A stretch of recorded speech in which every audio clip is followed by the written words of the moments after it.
5%. I need you to understand what that number means. Because last week, the yield on UK government bonds, gilts, as we call them, surged past 5% for the first time since July 2008. Let me say that again. The last time British borrowing costs were this high, Lehman Brothers was about to collapse. Northern Rock had just been nationalised. The entire global financial system was weeks away from the biggest crash since the Great Depression. And here we are again. I cannot begin to tell you how deeply concerned I am about what is happening to this country right now. Because this is not some abstract number on a screen that only matters to traders in the city. This number, 5%, reaches directly into your life. It reaches into your mortgage. It reaches into your rent. It reaches into the price of everything you buy at Tesco or Sainsbury's. When the government has to pay more to borrow money, that cost does not just disappear. It gets passed down. To councils. To businesses. To you. Every single time. And the worst part? The people running this country do not seem to understand the scale of what is coming. Or if they do understand it, they are choosing not to tell you. Either way, the result is the same. You are not being prepared for what is about to hit. So let me do it instead.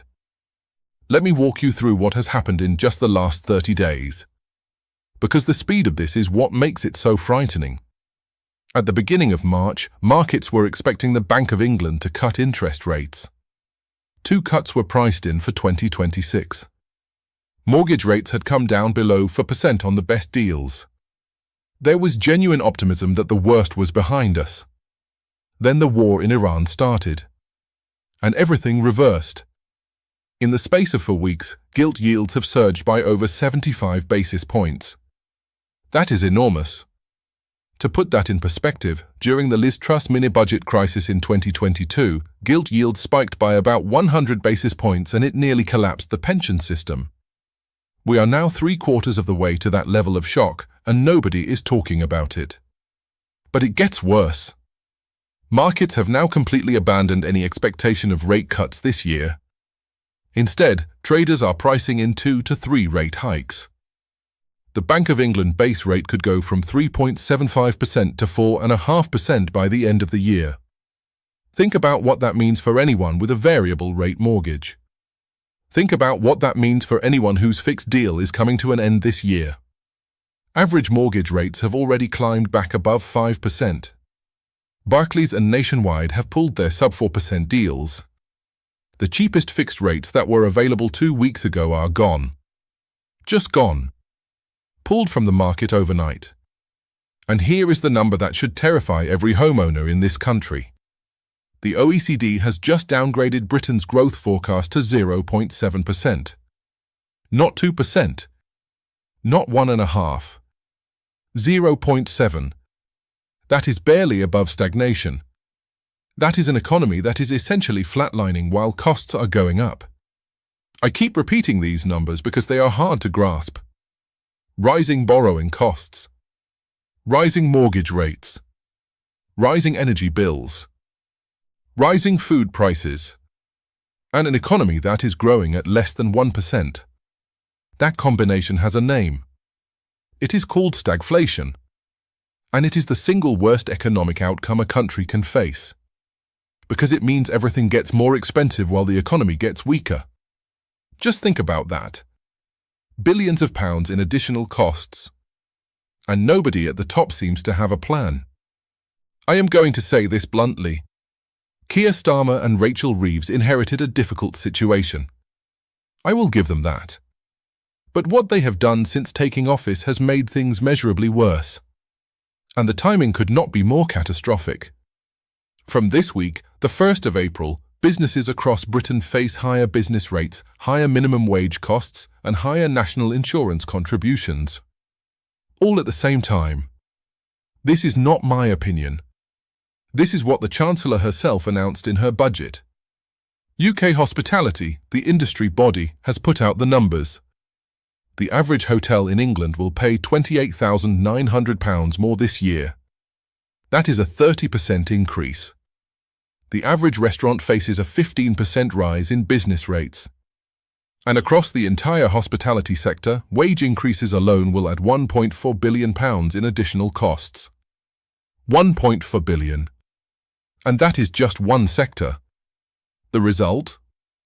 1 in 5 hospitality businesses now says they could collapse within the next 12 months. Not struggle. Not downsize. Collapse. 6 venues a day are projected to shut down. 963 restaurants. 574 hotels. 540 pubs. Gone. In a single year. And these are not just businesses. These are jobs. These are communities. These are the high streets that are already hollowed out across this country. They simply do not know what they're doing, and we are paying for it. Every single one of us. Because here is what this government does not seem to understand. You cannot tax your way to growth. You cannot raise costs on every business in the country and then act surprised when they start closing. It is not complicated. It is basic economics. And they are failing at it. Now I want you to follow the chain of events here. Because each one leads directly to the next. And once you see the pattern, you will understand why I am so alarmed. It starts with the war in Iran. The Strait of Hormuz is disrupted. Oil and gas prices surge. Energy costs go up for every business and every household in Britain. Higher energy costs push inflation higher. The Bank of England, which was supposed to be cutting rates this year, now has to consider raising them instead. Markets are already pricing in rates going to 4.5%. Higher interest rates mean higher mortgage costs. Average mortgage rates are already back above 5%. For a typical homeowner remortgaging a £250,000 loan, that could mean an extra £200 to £300 a month. That is money that is not being spent in shops, in restaurants, in local businesses. So consumer spending drops. Retail sales already fell 0.4% in February, and that was before the full impact of the energy shock hit.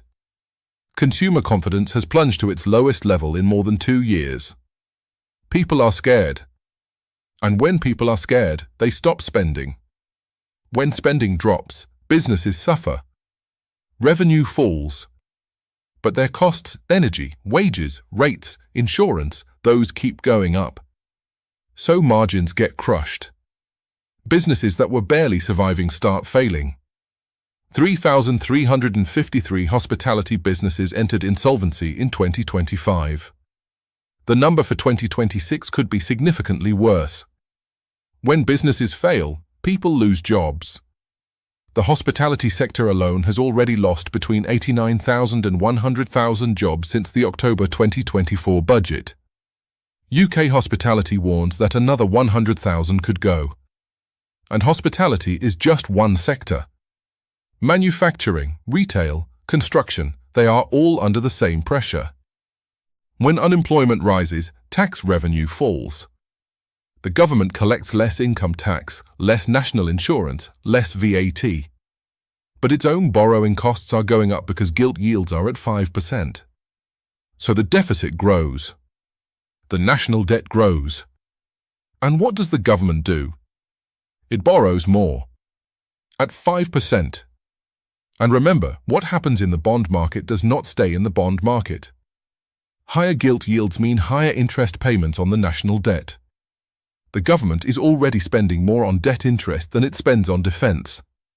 Let me say that again. We are paying more to service our debt than we are spending on defending the country. So the spiral goes like this. Energy crisis. Inflation. Rate hikes. Mortgage shock. Consumer collapse. Business failures. Job losses. Lower tax revenue. Higher borrowing costs. More debt. More austerity. More cuts. And the ripple effects make this whole situation very, very scary. Because at every stage of that chain, real people, real families are getting hurt. And there is no quick fix. There is no policy lever that Starmer or Reeves can pull to make oil prices come down or to make the war in Iran stop. I want to bring this down to a level that matters to you personally. Because it is easy to hear numbers like 5% gilt yields and 0.7% growth and think, well, that is for economists to worry about. It is not. If you have a mortgage, this is your problem. The best 5-year fixed rate at the beginning of March was 3.75%. Today it is above 4.19% and climbing. If you are coming off a fixed deal this year, and around 1.6 million households are, you are about to see your monthly payments jump significantly. For many families, that is the difference between managing and not managing. If you rent, this is your problem. Landlords with buy-to-let mortgages are facing the same rate increases. And they will pass those costs on. They always do. Rents in many parts of the country are already at record highs. If you run a small business, this is your problem. Your energy bills are going up. Your wage bill is going up from April 1st. Your business rates are going up. Your customers are spending less.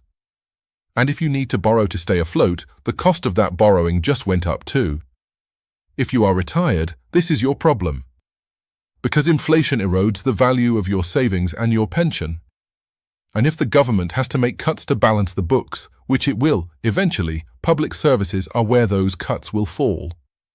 The NHS, social care, local councils that are already on their knees. 78% of UK small business owners say they are losing sleep because of economic volatility. Not 60. Not 70. 78%. That is not a statistic. That is a crisis of confidence in the future of this country. And I want you to really understand this. This is not a London problem. This is not a City of London problem. This is a problem for every town, every village, every high street in Britain. From Cornwall to the Scottish Highlands. Nobody is immune to what is coming. Now, there is a silver lining. Sort of. The situation is not irreversible. There are things that could make this better.